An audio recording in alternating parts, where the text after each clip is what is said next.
Hello everyone, আসসালামু আলাইকুম। Welcome back to my channel. আজকের এপিসোডে আমি আপনাদের সাথে শেয়ার করব খুবই মজাদার একটা পারফেক্ট স্পঞ্জ কেকের রেসিপি। সেটা হচ্ছে অরেঞ্জ স্পঞ্জ কেক। আমি ডিটেলস আকারে শেয়ার করেছি। আপনারা স্কিপ না করে সম্পূর্ণ ভিডিওটি দেখতে থাকুন। আশা করি আজকের রেসিপিটা আপনাদের ভালো লাগবে। রেসিপিটি ভালো লেগে থাকলে প্লিজ আমার চ্যানেলটা সাবস্ক্রাইব করার জন্য অনুরোধ রইল। চলুন তাহলে রেসিপিটি শুরু করা যাক। স্পঞ্জ কেকটি তৈরি করার জন্য প্রথমে আমি শুকনো উপকরণগুলো ছেলে নিব। তার জন্য একটা ছাঁকনিতে 1 কাপ পরিমাণ ময়দা দিয়ে দিচ্ছি। আরও দিয়ে দিব 2 টেবিল চামচ পরিমাণ কর্নফ্লাওয়ার। কর্নফ্লাওয়ারটা কেন দেওয়া হয়? সাধারণত আমাদের দেশে যেসব ময়দা পাওয়া যায় সেগুলা অনেক বেশি স্ট্রং হয়ে থাকে। কেক বানালে কেক শক্ত হয়ে যায়, তাই আমরা ময়দাটাকে উইক করার জন্য কর্নফ্লাওয়ারটা ব্যবহার করি। আরও দিয়ে দিব 1 চা চামচ পরিমাণ বেকিং পাউডার, 1/4 টিস্পুন পরিমাণ লবণ, 1 চিমটি পরিমাণ বেকিং সোডা দিয়ে দিয়েছি। এবার শুকনো উপকরণটা খুব ভালো মতো করে ছেলে নিব। আর আমি কোন ফ্লাওয়ারটা ব্যবহার করি সেটা কিন্তু দেখিয়ে দিয়েছি। এবার একটা স্প্যাচুলার সাহায্যে খুব ভালো মতো করে শুকনো উপকরণটা মিশিয়ে নিব। শুকনো উপকরণটা মিশিয়ে নেওয়া হয়ে গেলে এক পাশে ঢেকে রেখে দিব। অন্য একটা পাত্রে রুমের স্বাভাবিক তাপমাত্রায় 4টা ডিম নিয়ে নিচ্ছি। ডিমের কুসুম আর সাদা অংশটাকে এভাবে করে আমি আলাদা করে নিব। এবার কুসুমটাকে এক পাশে ঢেকে রেখে দিব। এখানে আমি 3/4 কাপ পরিমাণ চিনি দিয়ে দিব, যেটা আমরা রেগুলার চিনি খাই।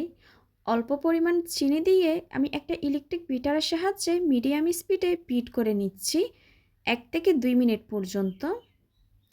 আমি এখানে কোনো ধরনের হোয়াইট ভিনেগার বা সাদা সিরকা ব্যবহার করি নাই আজকের কেকটাতে। অনেকে জিজ্ঞেস করবেন তাই বলে দেওয়া হয়েছে। আমি খুব ভালো মতো করে লো স্পিডে বিট করে নিচ্ছি 1 থেকে 2 মিনিট পর্যন্ত। চিনিটা যখন খুব ভালোভাবে গলে যাবে আমি আবারও চিনি দিয়ে দিব। এভাবে করে আমি চিনিটা অ্যাড করতে থাকবো। যারা আমার চ্যানেলে নতুন এসেছেন প্লিজ সাবস্ক্রাইব করার জন্য অনুরোধ রইল। সাথে থাকা বেল আইকনটি ক্লিক করবেন, এতে করে আমি কোনো রেসিপি আপলোড করলে আপনারা সাথে সাথে নোটিফিকেশন পেয়ে সবার আগে রেসিপিটি দেখতে পারেন। এবার বাকি চিনিটুকু দিয়ে আমি আবারও বিট করে নিচ্ছি 3 থেকে 4 মিনিট পর্যন্ত, বা সম্পূর্ণ চিনিটুকু গলে যাওয়া পর্যন্ত। চিনিটা কিন্তু খুব ভালো মতো করে গলে গিয়েছে। এই পর্যায়ে কিন্তু বিটারের স্পিডটা একটু বাড়িয়ে দিয়ে আমি বিট করে নিচ্ছি। ডিমের ফোমটা যখন এরকম সাদা ফোমে হয়ে আসবে আমি বিটারটা অফ করে দিব। এই পর্যায়ে আপনারা যে স্পঞ্জ কেকটি তৈরি করবেন ওই ফ্লেভারটা অ্যাড করে দিতে পারেন। আমি আজকে অরেঞ্জ স্পঞ্জ কেকটি তৈরি করব, তার জন্য এখানে 1 চা চামচ পরিমাণ অরেঞ্জ ইমালশন দিয়ে দিয়েছি। আরও দিয়ে দিয়েছি 2 টেবিল চামচ পরিমাণ রান্নার রেগুলার তেল। এবার একটু বিট করে নিয়ে তারপর আমি ডিমের কুসুমটা অ্যাড করে দিব। ডিমের কুসুমটা দিয়ে দেওয়ার পর আমি 10 থেকে 15 সেকেন্ড বিট করে নেব। এর চেয়ে কিন্তু বেশি বিট করতে যাব না, ওভার বিট করলে ডিমের ফোমটা বসে যাবে। বিট করা হয়ে গেলে আমি বিটারটা অফ করে একপাশে রেখে দিব। এবার আগে থেকে চেলে রাখা শুকনো উপকরণগুলো আমি আরেকবার চেলে দিয়ে দিব। অনেক সময় কিন্তু আমি এই শুকনো উপকরণটা 2 থেকে 3 বার করে চেলে দিই, এতে করে স্পঞ্জ কেকটি খুব ভালো হয়। এবার অল্প পরিমাণ শুকনো উপকরণ দিয়ে একটা বিটারের কাটার সাহায্যে শুকনো উপকরণটা আমি আলতো হাতে মিশিয়ে নিচ্ছি। আপনারা চাইলে এই কাজটা একটা হ্যান্ড হুইক্সের সাহায্যে বা একটা স্প্যাচুলার সাহায্যেও মিশিয়ে নিতে পারেন। শুকনো উপকরণটা খুব ভালো মতো করে মিশে যাওয়ার পর আমি আবারও শুকনো উপকরণটা দিয়ে দিব। আবারও খুব আলতো হাতে ফোল্ড করে করে আমি মিশিয়ে নিচ্ছি। এই পর্যায়ে কিন্তু তাড়াহুড়া করা যাবে না, খুব আলতো হাতে মিশিয়ে নিতে হবে। তাড়াহুড়া করতে গেলে কিন্তু ডিমের ফোমটা বসে যাবে, তখন কেকের বেসটা একদমই ভালো হবে না। আমি আপনাদেরকে দেখিয়ে দিচ্ছি ব্যাটারের ঘনত্ব কীরকম হবে, ঠিক এরকমই হবে। এবার 8 ইঞ্চ একটা মোল্ডে সম্পূর্ণ ব্যাটারটা ঢেলে নিব। আমি একটা মোল্ডে লিকালিকির কাগজ বিছিয়ে দিয়েছি। মোল্ডে কিন্তু কোনো ধরনের বাটার বা তেল ব্রাশ করি নাই।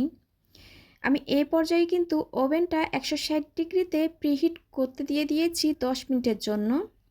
এবার মোল্ডটা একটু ট্যাপ করে ওভেনে বেক করে নিব 25 থেকে 30 মিনিটের জন্য। এক এক ওভেনের তাপমাত্রা কিন্তু এক এক রকম, এটা আপনাদেরকে বুঝে দিতে হবে। আর আপনারা যদি চুলায় করতে চান, আমার অনেকগুলো রেসিপি কিন্তু দেওয়া আছে আমার চ্যানেলে, চাইলে ওইখান থেকেও দেখে নিতে পারেন। কেকটা হয়ে যাওয়ার পর আমি কিন্তু ওভেন থেকে বের করে নিয়েছি। কেকটা ঠান্ডা হওয়ার পর আমি একটু স্লাইস করে আপনাদেরকে দেখিয়ে দিচ্ছি কতটা স্পঞ্জি হয়েছে কেকটা। আর আপনারা কিন্তু দেখেছেন মোলটা কিন্তু পুরাই ভর্তি ছিল আর একটুর জন্য চুপসে যায় নাই। আর অনেকে কিন্তু বলে থাকেন ওপরে ভিজা ভিজা ভাব থাকে, এটা কিন্তু হয় চিনিটা ভালোভাবে গলে যায় না, তার জন্য কিন্তু হয়ে থাকে। আপনারা কিন্তু খুব ভালো মতো করে বিট করে নেবেন মিডিয়াম স্পিডে। হ্যালো এভরিওয়ান, আসসালামু আলাইকুম, welcome back to my channel. আজকের এপিসোডে আমি আপনাদেরকে 2 পাউন্ডের স্পঞ্জ কেকের রেসিপি শেয়ার করব। বরাবরের মতো আপনারা কিন্তু স্পঞ্জ কেকের রেসিপিগুলো অনেক বেশি পছন্দ করেন, তাই আজকে আমি একটু ভিন্নভাবে স্পঞ্জ কেকের রেসিপিগুলো শেয়ার করব। শুরু থেকে শেষ পর্যন্ত রেসিপিটি আপনারা স্কিপ না করে দেখতে থাকুন। আর সাথে থাকছে অনেকগুলা টিপস। চলুন তাহলে রেসিপিটি দেখে নেওয়া যাক। আমি প্রথমে শুকনো উপকরণগুলো ছেলে নিব। তার জন্য একটা ছাঁকনিতে আমি হাফ কাপ করে 2বার করে ময়দা দিয়ে দিয়েছি। আরও দিয়ে নিয়েছি 2 টেবিল চামচ পরিমাণ মালয়েশিয়ান কোকো পাউডার। এখানে আপনারা যে কোনো ভালো ব্র্যান্ডের কোকো পাউডারটা ব্যবহার করবেন। হাফ চা চামচ করে 2বার আমি বেকিং পাউডার দিয়ে দিয়েছি। 1/4 টিস্পুন পরিমাণ লবণ দিয়ে দিলাম। এবার শুকনো উপকরণগুলো খুব ভালো মতো করে চেলে নিচ্ছি। চেলে নেওয়া হয়ে গেলে একটা স্প্যাচুলার সাহায্যে আমি খুব ভালো মতো করে মিশিয়ে নিচ্ছি। এটা কিন্তু খুবই ইম্পর্ট্যান্ট। আপনারা অবশ্যই চেষ্টা করবেন শুকনো উপকরণগুলো 2 থেকে 3বার করে চেলে নেওয়ার, এতে করে কেকের বেসটা অনেক বেশি সফট হয়ে থাকে। এবার শুকনো উপকরণটা আমি একপাশে ঢেকে রেখে দিব। অন্য একটা পাত্রে আমি রুমের স্বাভাবিক তাপমাত্রায় 4টা ডিম নিয়ে নিয়েছি। ডিমের সাদা অংশ আর কুসুমটাকে আলাদা করে নিয়েছি। একটু করে বিট করে ডিমের ফোমটাকে আমি ফ্লাফি করে নিয়েছি। এবার দিয়ে নিলাম 1/3 কাপ পরিমাণ চিনি, যেটা আমরা রেগুলার চিনি খাই। আপনারা চাইলে এখানে মোটা দানার বা চিকন দানার চিনিটাই ব্যবহার করতে পারেন। এবার আমি লো স্পিডে 2 থেকে 3 মিনিট পর্যন্ত বিট করে নিব। আর শুরু থেকে শেষ অবধি পর্যন্ত লো স্পিডে দিয়ে আমি বিট করে নিব। এতে করে চিনির দানাটা সম্পূর্ণ গলে যাবে।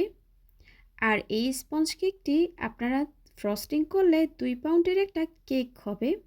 আমার চ্যানেলে কিন্তু অনেকগুলা কেকের রেসিপি আছে, চাইলে আপনারা সেখান থেকে আপনাদের পছন্দ অনুযায়ী যে কোনো কেকের রেসিপি দেখে নিতে পারেন। আপনাদের সাথে কথা বলতে বলতে চিনিটা কিন্তু সম্পূর্ণ গলে গিয়েছে। এবার আবারও আমি বিটারটা অফ করে 1/3 কাপ পরিমাণ চিনি দিয়ে দিচ্ছি। চিনিটাকে আমি একবারে না দিয়ে 2 থেকে 3 ধাপে অ্যাড করছি, এতে করে চিনিটা কিন্তু খুব ভালো মতো করে মেল্ট হয়ে যাবে। অনেকে বলে থাকেন চিনিটা কিন্তু গলে না, আস্ত দানা দানা থেকে যায়। তারা কিন্তু চাইলে এভাবে করে চিনিটা অ্যাড করতে পারেন। আমি কিন্তু সব সময় চিনিটা এভাবে করে অ্যাড করে থাকি। আপনারা চাইলে হাতে নিয়ে চেক করে নিতে পারেন চিনিটা মেল্ট হয়েছে কিনা। আমি চিনিটা দিয়ে দেওয়ার পর আবারও 3 থেকে 4 মিনিট পর্যন্ত বিট করে নিয়েছি, বা চিনিটা সম্পূর্ণ গলে যাওয়া পর্যন্ত বিট করে নিয়েছি। চিনিটা সম্পূর্ণ গলে যাওয়ার পর বিটারটা অফ করে আমি কুসুমটা দিয়ে দিলাম। আরও দিয়ে দিব 2 টেবিল চামচ পরিমাণ রান্নার রেগুলার তেল। আপনারা চাইলে গলানো বাটারও দিতে পারেন। 1 চা চামচ পরিমাণ ভ্যানিলা এসেন্স দিয়ে দিচ্ছি। আপনারা চাইলে ভ্যানিলা এসেন্সের পরিবর্তে চকলেট ইমালশন বা এসেন্স দিতে পারেন। আবারও বিট করে নিব 10 থেকে 15 সেকেন্ড পর্যন্ত। এ পর্যায়ে কিন্তু ওভারবিট করা যাবে না, ওভারবিট করলে কিন্তু ডিমের ফোমটা বসে যাবে। এবার বিটারটা আমি সরিয়ে নিব। আগে থেকে চেলে রাখা শুকনো উপকরণগুলো আমি আরেকবার চেলে নিব। অল্প পরিমাণ শুকনো উপকরণ দিয়ে একটা বিটারের কাটার সাহায্যে আমি আলতো হাতে ফোল্ড করে করে মিশিয়ে নিচ্ছি। আপনারা কিন্তু এই শুকনো উপকরণ মিশানোর ক্ষেত্রে কিন্তু তাড়াহুড়া করবেন না, খুব আলতো হাতে ফোল্ড করে করে মিশাবেন। এ পর্যায়ে ওভেনটা আমি প্রিহিট করতে দিয়ে দিব 160 ডিগ্রিতে 10 মিনিটের জন্য। আপনারা চাইলে চুলায়ও বেক করতে পারেন। আমার চ্যানেলে কিন্তু অনেকগুলো রেসিপি আছে চুলায় কিভাবে বেক করবেন, চাইলে সেখান থেকেও দেখে নিতে পারেন।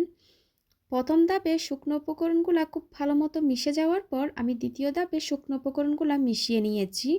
চকলেট কেকের বেস কিন্তু খুব তাড়াতাড়ি করে বসে যায়।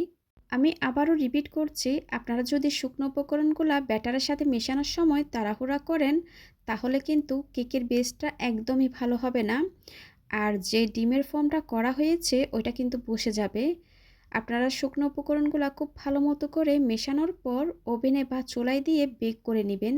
আপনারা কিন্তু এভাবে করে রেখে দিবেন না, এতে করে কেকের ব্যাটারটা কিন্তু বসে যাবে।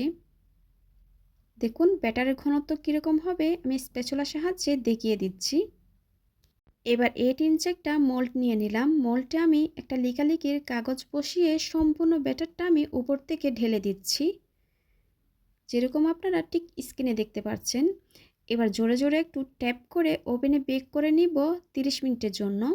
30 মিনিট পর আমি কেকটাকে ওভেন থেকে বের করে ঠান্ডা করে নিয়েছি।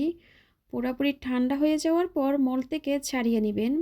গরম থাকা অবস্থায় কিন্তু মোল্ড থেকে ছাড়াতে যাবেন না, এতে করে কেকটা অনেক বেশি সফট থাকে, ভেঙে যাওয়ার সম্ভাবনা থাকবে। এবার কেকটাকে আমি 2টা লেয়ারে ভাগ করে নিচ্ছি। আর কেকটা কতটা সফট হয়েছে আমি আপনাদেরকে একটু দেখিয়ে দিচ্ছি। দেখুন কেকটা কতটা সফট হয়েছে। আপনারা যদি হুবহু আমার রেসিপি ফলো করেন আপনাদের কেকও এরকম পারফেক্ট হবে। আশা করি আজকের রেসিপিটা আপনাদের ভালো লেগেছে। ভালো লাগলে প্লিজ আমার চ্যানেলটা সাবস্ক্রাইব করার জন্য অনুরোধ রইল। আজকের মতো বিদায় নিচ্ছি। সবাই খুব ভালো থাকবেন। আল্লাহ হাফেজ।